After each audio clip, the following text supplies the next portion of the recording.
Et si ta colère était en réalité le messager, la voix d'un poids dans ton histoire familiale qui cherche enfin à être vue, entendue et à exister pour une bonne raison. Aujourd'hui, je t'amène à explorer la raison numéro 2 de tes excès de colère, ou plutôt de l'intensité de ta colère. Parce que la colère que tu ressens n'est peut-être pas seulement la tienne. C'est peut-être une émotion ancienne, transmise de génération en génération, et qui se manifeste aujourd'hui à travers toi, non pas pour te faire souffrir, mais pour être libérée. Parce que dans une famille, rien ne disparaît vraiment, comme dans tout ce qui nous entoure, comme dans l'univers. Les émotions qui n'ont pas pu être exprimées, elles se transmettent autrement. Rien ne se perd, tout se transforme. Alors, une colère étouffée lors d'un événement ou d'une situation injuste, par exemple, jamais réparée, une humiliation passée sous silence, un sentiment d'abandon ou de rejet dans une famille, une trahison ancienne ou encore un secret de famille, tout ça crée des loyautés invisibles. Et ces liens de loyauté invisibles peuvent vraiment te pourrir la vie dans ton travail, dans tes relations, qu'elles soient amicales, professionnelles, familiales ou sociales. Ces loyautés invisibles nous font prendre des rôles sans même nous en rendre compte, de manière inconsciente. Et dans les différents rôles que nous pouvons porter inconsciemment jusqu'à ce que l'on en prenne conscience et que l'on met de la lumière dessus, il y en a 3. Le premier rôle que l'on peut endosser, c'est celui du porteur, justement. C'est celui qui ressent la colère pour tous les autres. Dans le deuxième rôle, il y a le rôle du réparateur, celui qui tente de corriger ce qui s'est brisé avant lui, une sorte de justicier investi d'une mission de réparation. Et le troisième rôle, c'est celui du bouclier. Celui qui va prendre le rôle du bouclier, c'est celui qui va encaisser, absorber, amortir les situations, les événements pour protéger sa lignée. Nous pouvons porter, bien sûr, ces 3 rôles au cours de notre vie en fonction des situations, des difficultés, des conflits vécus dans le présent, dans le quotidien. Alors tu vois, ce que tu ressens trop, en réalité, ce que tu ressens est juste et c'est ancien. Ce qui est fascinant, c'est que la science montre aujourd'hui cette transmission émotionnelle dans nos gènes. Ce domaine scientifique s'appelle l'épigénétique.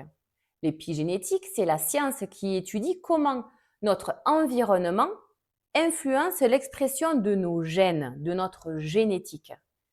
Parce que nos gènes ne changent pas. En revanche, c'est la manière dont ils s'activent ou se désactivent qui peut être modifiée parce que nous vivons, comme les périodes de stress, nos peurs vécues, la colère engendrée, les traumatismes et même l'environnement émotionnel de nos parents, de nos grands-parents, de nos arrière-grands-parents et bien plus loin encore. Donc, en clair, ce que vit une génération peut laisser une empreinte sur la suivante, laissant des traces sur nos descendances. Mais la bonne nouvelle, parce qu'il n'y en a qu'une quand même, c'est que ces empreintes ne sont pas définitives, parce que rien n'est figé. Tout est en mouvement autour de nous. Nous sommes nous-mêmes dans nos corps en mouvement, qu'on y pense ou qu'on n'y pense pas. Notre cœur bat de manière autonome, jusqu'à ce qu'il s'arrête de battre. La Terre tourne sans qu'on lui demande de tourner. Elle tourne autour d'elle-même, mais elle tourne aussi autour du Soleil. Notre galaxie tourne. Tout l'univers également est en mouvement, d'accord? Donc rien n'est fixe. Tout circule de manière cyclique, de manière elliptique. Donc, oui, on peut les transformer, les réécrire, les apaiser, les libérer, les guérir. Tu n'es pas condamné à porter ce qui ne t'appartient pas, mais surtout ce qui ne te sert plus. Ce qui te crée des déséquilibres demande à être lâché pour retrouver un équilibre. Et ça tombe bien, parce que c'est principalement mon cœur de métier de médium guérisseuse. Alors si tu en as marre de te porter cette colère ancienne qui te pompe l'air, écoute la suite de la vidéo et n'hésite pas à me contacter. Alors comment reconnaître cette colère transgénérationnelle? Transgénérationnelle, c'est-à-dire qui passe à travers les générations. Eh bien, figure-toi qu'elle se manifeste souvent par une hypersensibilité à l'injustice. Tu peux avoir des réactions qui te semblent disproportionnées ou même ton entourage trouve que tes réactions sont disproportionnées, comme une sorte de pétage de plomb, de cocotte minute prête à exploser ou d'énormes même coups de sang. Tu peux également avoir des automatismes que tu ne comprends pas, comme des réactions de défense pour quelqu'un que tu ne connais même pas. Tu vas prendre sa défense, même s'il ne t'a rien demandé. Tu peux également ressentir une sensation de porter un poids qui dépasse ton histoire, ou même l'impression d'être en guerre, en lutte permanente contre le monde, les autres, Pierre-Paul Jacques, mais surtout en guerre contre toi-même. Et pour t'aider à t'en libérer, personnellement, je travaille avec plusieurs archanges. Dans mes soins angéliques de libération des mémoires transgénérationnelles, ils sont là systématiquement, du moins au tout début des premiers soins, pour dégrossir le travail. Mais je te propose d'essayer, d'oser, les contacter, toi, pour commencer à faire échapper, dissoudre et libérer ce poids de colère qui ne te sert plus. Alors, tu vas pouvoir t'appuyer sur leur énergie. Mais avant de te parler de ces archanges, je voudrais ajouter une note sur ces mémoires transgénérationnelles. Pourquoi? Parce que si tu ne connais pas tes parents, si tu as été adopté, si tu as été abandonné à la naissance ou même que tu es orphelin et qu'ensuite tu es élevé par une autre famille, eh bien, chez les personnes qui ne connaissent pas leur famille de sang et qui connaissent que les familles d'accueil ou les familles qui les ont adoptés, sache que dans tes gènes, tu vas porter les gènes de toutes tes lignées, y compris ta famille de sang que tu ne connais même pas, mais également ta famille d'accueil, ta famille de cœur, peu importe comment tu les appelles, c'est ceux qui t'ont élevé. Tu fais le combo magique.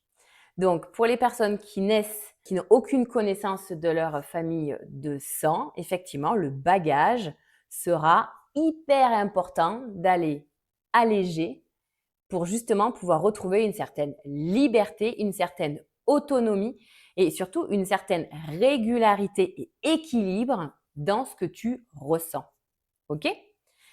Donc maintenant, les spécialistes de la colère, et notamment le spécialiste de la colère, c'est l'archange Nathaniel. Il est d'énergie masculine, bien masculine, parce que c'est l'archange de nettoyage, de protection pour moi ultime. C'est le bulldozer des archanges qui ne fait pas dans la dentelle. C'est vraiment l'archange qui vraiment va te permettre de te soutenir, de t'épauler quand dans une situation tu n'y arrives plus et tu demandes de l'aide et c'est lui qui va s'en charger. Par contre, voilà, l'archange Nathaniel, c'est un peu ton garde du corps ultime qui n'a pas pris des cours de diplomatie. C'est OK, d'accord? Mais au niveau physique, et c'est là où ça fait tout son sens, l'archange Nathaniel, il est l'archange de l'organe du foie. OK? Le foie, c'est notre centre de la colère. C'est la poubelle de notre corps qui purifie notre sang et qui est un acteur principal de notre système immunitaire. Donc, d'où l'expression avoir un coup de sang quand on dit qu'on est en colère. C'est ça qui est intéressant dans les mots. C'est parce qu'en fait, ils désignent ce qui est en train de se passer. Et quand tu as un coup de sang, eh bien forcément, ton foie, il va trinquer. D'accord? Le foie, c'est notre poubelle à excès. Alors, les excès de colère, voilà, surtout, mais également quand on mange trop gras ou trop de chocolat. Moi, dans mon cas, c'est si je mange trop de chocolat parce que j'ai un foie, je suis née avec une insuffisance hépatique. Voilà, donc j'ai un foie qui est fragile, c'est pas pour rien. Mais également quand on fait des excès au niveau de l'alcool, d'accord? Par exemple, c'est notre foie qui trinque parce qu'il travaille plus que de raison. Mais si on pousse un peu plus loin le cheminement, notre foie fait également référence à notre foi profonde, c'est-à-dire notre confiance en la vie, notre confiance à ce qui est vital, ce qui est essentiel et ce qui est juste. Du coup, au niveau énergétique, au niveau des centres énergétiques de nos corps énergétiques, l'archange Nathaniel, il est, entre guillemets, un des responsables, je dis bien un des responsables parce qu'ils sont tellement, du centre énergétique du plexus solaire. Pourquoi? Parce que le plexus solaire, il est situé à peu près au niveau de l'estomac, mais surtout, il va venir rayonner au niveau des organes, donc des intestins, mais du foie, du coup, à droite, de la rate à gauche, et de l'estomac, du duodénum, vésicule biliaire, en haut. Ok? Donc lui, il va être responsable de tout ce centre énergétique-là. En clair, tout ce qui est organes vitaux qui nous servent en fait à fonctionner, mais surtout qui servent au sang de notre corps à être épuré et à pouvoir circuler de manière fluide. Ensuite, il y a le deuxième archange que j'appelle, dans mes soins angéliques, donc toujours de libération de ces mémoires transgénérationnelles concernant la colère. C'est l'archange Zadkiel et l'archange Améthyste qui sont des archanges alchimistes. Ce sont des archanges qui transforment nos ombres, nos lourdeurs, nos liens toxiques en énergie de lumière, de brillance, d'énergie haute, qui les transforme vraiment en or. C'est vraiment la transformation du plomb en or. Mais il y a également, dans ce domaine d'alchimiste-là, deux archanges qui sont mais vraiment spécialisés dans le travail de l'ombre, pour moi, dans le shadow work, qui est l'archange Purity et l'archange Grace, qui, elles, sont spécialisées vraiment dans les problématiques transgénérationnelles bien profondes, bien loin, bien pénibles, bien dark. Et pour finir, dans les grandes lignes de ces archanges qui vont nous soutenir, nous aider à faire ce nettoyage et ces guérisons, il y a notre cher archange Raphaël, spécialiste de la guérison profonde, qu'elle soit physique, psychique, morale, émotionnelle, dans toutes les dimensions. Voilà, lui c'est le manager de la guérison. Okay, lui c'est le big boss de la guérison. Donc tu peux choisir celui qui résonne le plus avec toi. Ok? Et si tu veux aller plus loin, tu peux faire cette petite invocation pour commencer à faire l'expérience toi-même de ce que tu peux réaliser par toi-même, pour toi-même, mais également pour aller libérer toutes tes lignées. Sacré boulot quand même, hein, sacrée mission, avant de me contacter pour aller plus loin. Oui, je te propose de faire cette petite invocation pour faire l'expérience toi-même, parce que ne crois jamais quelqu'un sur parole, ni moi ni personne. Fais l'expérience, garde ton discernement, mais ose faire des choses que tu n'as encore jamais faites. N'hésite pas. Et si tu veux être tenu au courant de mes prochains programmes d'auto-guérison, n'hésite pas à aller sur mon site internet, inscris ton adresse mail pour rester au courant de mes nouveautés et en retour, tu auras ce magnifique guide pour l'outil de la technique du journaling qui est un merveilleux outil pour t'accompagner dans ce processus d'auto-guérison guidée.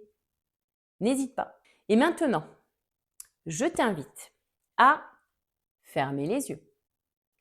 à inspirer doucement, profondément, sans forcer, par le nez. Et souffle de manière lente par la bouche sur ton expiration. Recommence encore une fois pour te reconnecter à ton intérieur, ton rythme cardiaque. Et écoute tranquillement ton cœur qui bat. Imagine, visualise l'énergie de la source, blanche, lumineuse, étincelante, descendre à travers toi par le haut de ta tête, ton cerveau, tes yeux, ta gorge, ton cou, irradier toute ta tête, puis descendre gentiment le long de ton corps, par le centre de ta poitrine, tes épaules, tes bras, ton estomac, ton nombril, jusque dans ton pubis, ton coccyx, et maintenant tout ton tronc est à présent baigné de cette lumière irradiant de ton intérieur vers ton extérieur. Puis cette énergie descend encore le long de tes cuisses, de tes genoux, de tes mollets, de tes tibias, de tes chevilles, de tes pieds, jusque dans tes plantes de pied. Et ce rayon de lumière, cette lumière blanche, continue à descendre pour traverser le sol, aller jusqu'à 20 cm dans le sol, puis encore plus bas, et encore plus bas, jusqu'à se planter dans le centre de la Terre. À chaque inspiration, l'intensité de la radiation de lumière provenant de ton intérieur grandit et s'élargit, formant une bulle de protection, de sécurité et d'amour. Dans cette bulle de protection, demande à l'archange que tu souhaites, Nathaniel, Zadkiel, Améthyste, Purity, Grâce ou encore Raphaël, ou même tout cela, de venir dans ta bulle.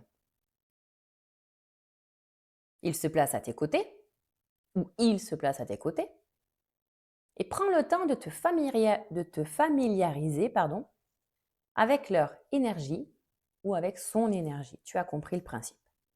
Il se peut que tu ressentes des picotements, des sensations bizarres mais agréables, comme une vague d'émotions réconfortantes. Laisse passer ce qui doit passer. C'est OK. Tu es en sécurité, tu es protégé.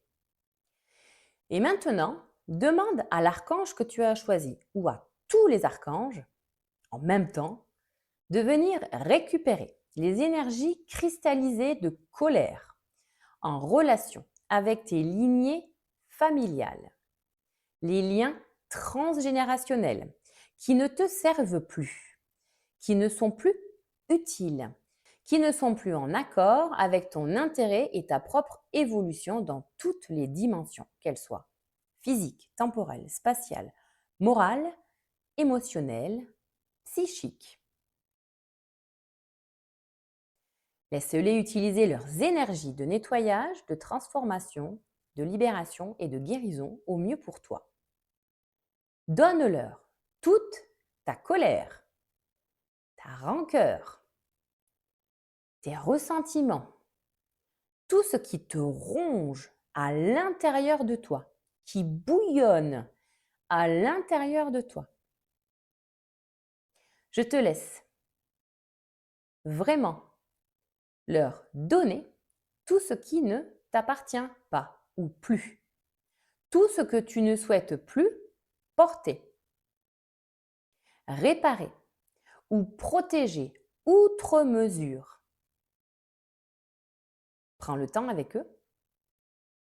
Laisse aller les émotions qui arrivent, surtout, peu importe qu'elles soient tristes ou que ce soit de la joie. Tu peux même partir en fou rire, tu peux bâiller, tu peux même avoir des éructations, tu peux avoir envie de bouger, peu importe. Laisse venir ce qui vient. Autorise-toi à libérer de la meilleure manière pour toi.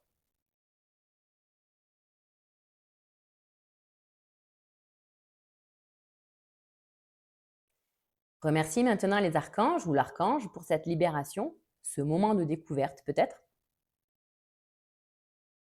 Commence à bouger ta nuque, doucement, ton cou, sans forcer, pour revenir dans ton corps, les bras, les épaules, tes chevilles. Tu peux même taper des pieds, pardon. En général, on en a deux. Peut-être que tu n'en as qu'un. Tape du pied. Et reviens gentiment dans le ici et maintenant. Tu sens peut-être une autre circulation passer dans tes mains, dans tes bras, dans ton corps.